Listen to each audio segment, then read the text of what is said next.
Je dis de venir soutenir le frère de la femme qui est décédée parce que désormais, il a la charge des enfants. Il a la charge des 3 enfants de la dame. Vous voulez que je vous montre les enfants de la dame? C'est parce que c'est sur les réseaux sociaux. Ce n'est pas une photo qui était sur les réseaux sociaux qu'on m'a envoyée. Ces enfants sont encore petits.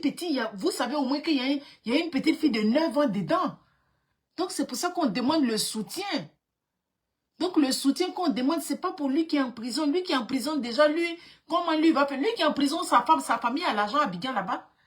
Lui qui est en prison, qui a enlevé, qui a kidnappé la dame là. C'est sa soeur qui a les restaurants OBV à Abidjan. Tous les restaurants OBV d'Abidjan là, c'est son frère qui est venu enlever la vie à chose, comment on appelle ça? À quelqu'un ici. Donc sa soeur peut trouver des avocats pour lui là-bas. Donc nous on n'est pas là pour... Nous on ne mène pas son combat. Nous on mène le combat des orphelins, des enfants qui n'ont pas demandé à perdre leur maman. C'est son combat qu'on est en train de mener là. Et je vais vous dire très sincèrement, moi je m'implique dans ce combat là parce que son frère a décidé de l'enterrer ici. Sérieux là. C'est pour ça que je demande aux Ivoiriens, aux Africains, le vendredi soir, le temps est déjà beau. C'est pas l'hiver. C'est en hiver là, on trouve argument. Oh, il fait froid. Actuellement, le temps est beau. Bonsoir mes gens. Je vais profiter dans la deuxième partie.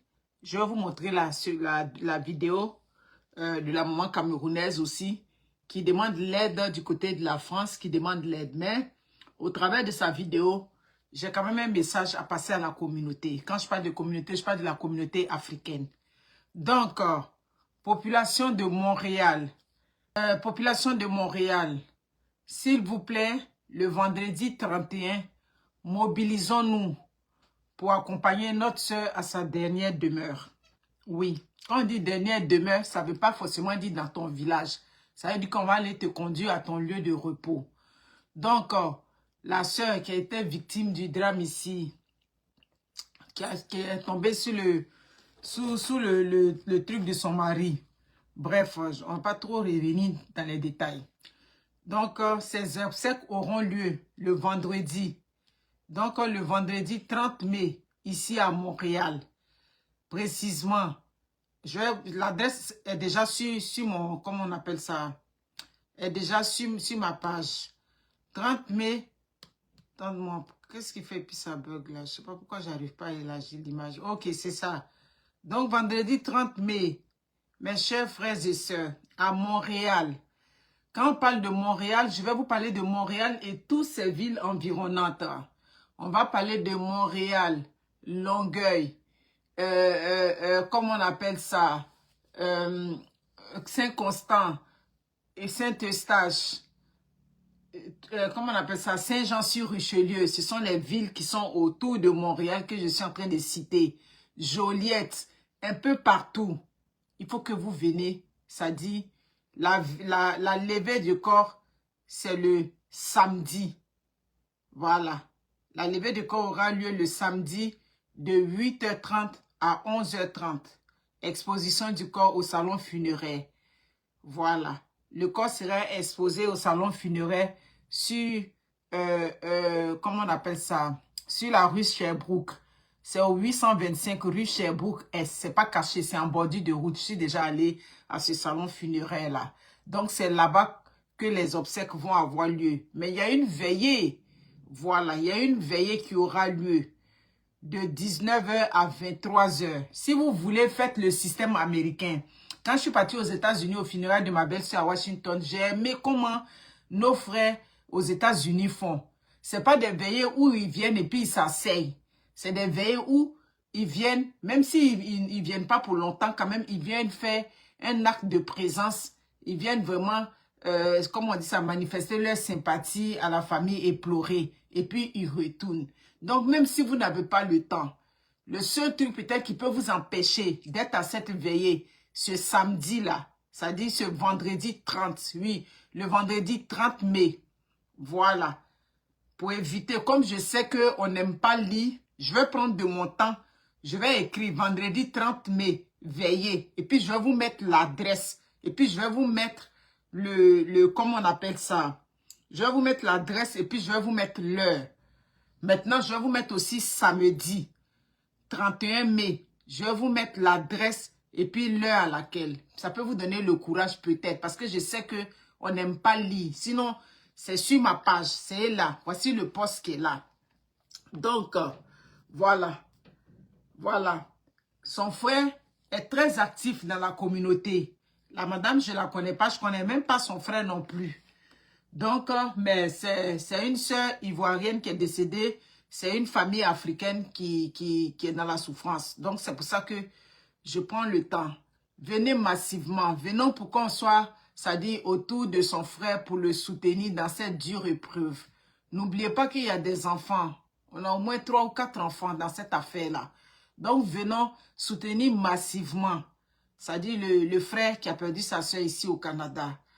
Ne laissons pas, ça dit que la petite salle, on a loué une salle de 200 places. Un billet où je vous demande pardon. Même les blancs même vont aux funérailles. Quand on va dans les salons funéraires là, les blancs quand même, ils vont quand même aux funérailles. On ne peut pas être ici et puis un drame comme ça va arriver et puis chacun va rester chez soi. Je l'ai dit et le président, je le répète toujours, les Ivoiriens, votre côté que vous avez, c'est pas bien. Quand il y a des événements, on vous attend, vous ne venez pas. Que ce soit le bonheur ou que ce soit le malheur, vous ne venez pas. C'est pas bon. Quand on organise des événements, même j'étais couché déjà. J'ai dit, bon, je vais me réveiller vers les 22h30 pour venir étudier. Mais j'étais couché et puis le président de choses m'a appelé, de la SICAM m'a appelé, Monsieur Loa Benjamin. Hier, c'était Monsieur Benjamin, Monsieur Loa Diomandé. Hier, c'était Monsieur Benjamin Poé qui m'a appelé pour me dire la même chose. Il a dit, ah, il veut qu'après ça, on organise un colloque, on organise une lucane. Il veut organiser quelque chose à Montréal ici parce que ce qui frappe notre communauté, vraiment, c'est dur, c'est vraiment dur. J'ai dit, ah, si vous organisez qu'ils viennent, c'est bon, il n'y a pas de problème. Si on organise ça, on va dire aux gens de venir s'exprimer. Pas pour venir exposer les problèmes de leur foyer, mais de venir exprimer ce qu'ils pensent. Parce qu'il y a les réseaux sociaux qui sont là. On a aujourd'hui beaucoup d'histoires. Merci beaucoup, Marilyn.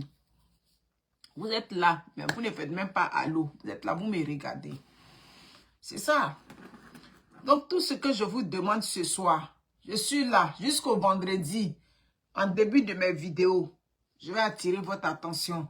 Il faut que le vendredi 30, tous les Africains qui ont été touchés par ce deuil-là, les Africains en général, les Ivoiriens en particulier, venons soutenir notre frère qui a perdu sa soeur ici. Voilà. C'est un malheur qui est arrivé, c'est un drame qui est arrivé. Donc, il a quand même besoin de soutien.